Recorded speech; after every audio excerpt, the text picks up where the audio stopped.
Welcome back to Upfront. We're now with Deputy Chief Dana Terry. So thanks for joining us, Dana. We really appreciate it. Thank you.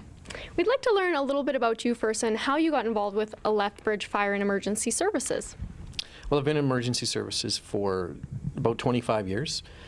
I worked for some rural ambulance services, volunteer fire departments, worked for the City of Edmonton before I came to Lethbridge. I've been in Lethbridge for 20 years, and I am a deputy chief now. I spent my first few years as a paramedic firefighter, and the last 7 have been in an administrative role. And is there anything interesting from your other experiences that coming to Lethbridge was different about how the city's laid out, or anything that kind of shocked you when you came here or surprised you?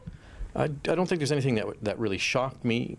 I spent some time, in smaller rural services, and then with the City of Edmonton, and then coming here was actually a nice little break. It actually slowed down a little bit coming here, so it was a little bit more manageable. It tends to extend your career a little bit longer, moving outside of the big city. I like that. And what would your role be if there was an emergency situation in Lethbridge?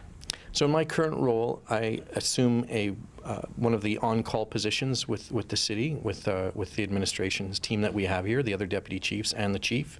So we take a turn being on call. And so when an emergency happens, we assume the role of either the director of emergency management or the incident commander of an actual incident, or even in one of the other positions within the ICS structure, the incident command system, such as planning or operations, logistics, one of those positions. And now, if there was an emergency to happen outside of Lethbridge, how does the city assist with that?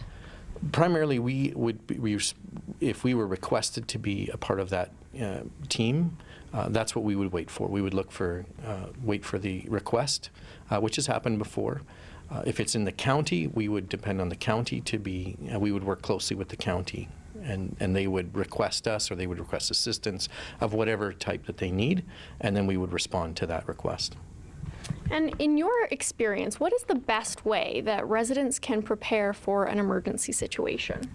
Well, I think that's certainly something that Luke is going to be covering, but the 72-hour emergency kit, being prepared to take care of you and your own family and your own household within that first 72 hours is important, because the emergency services that we provide will be inundated with calls for assistance, and so if people can take care of themselves for that period of time, it certainly is better for them and for us as emergency services. There's going to be a lot of work for us to do, and so if there's assistance that they can take care of themselves, that would certainly be helpful. Absolutely. And do you find that most people, I asked Luke this as well, but most people are prepared, or are there still people who are kind of hoping for the best? I would like to say that most people are able to take care of themselves, but unfortunately what we've experienced is people expect the emergency services to take care of them.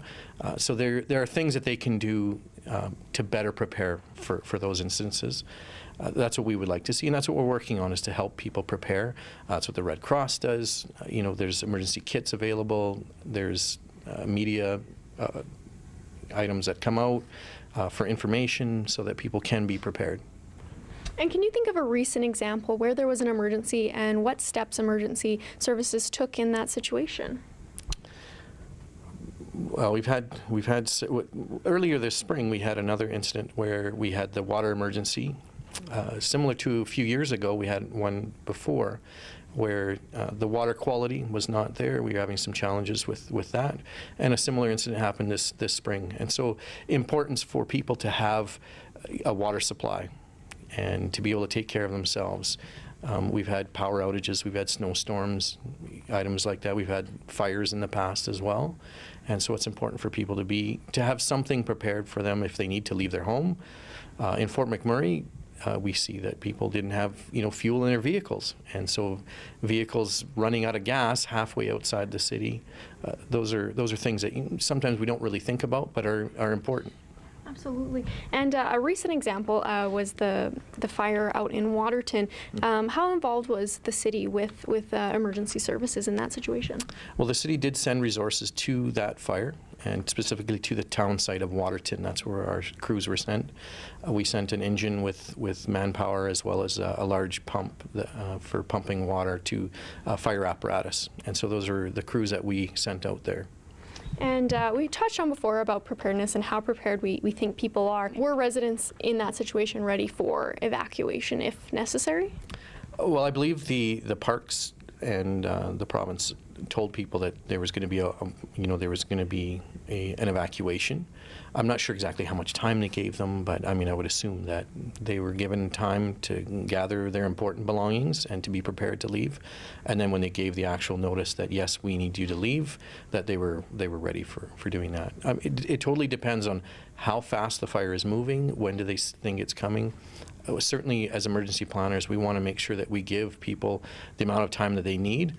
But sometimes those, because they're such a dynamic situation, sometimes we're caught off guard and it's moving faster than what we thought it might be, and or it may give you more time, but you just never know. We try to make the best decisions that we can. Always a priority is life. That's our first priority, is to make sure that we save people. We want people to be safe, and that's what we want to be addressing first. Thank you so much for joining us, Dana. We really appreciate it. You're welcome.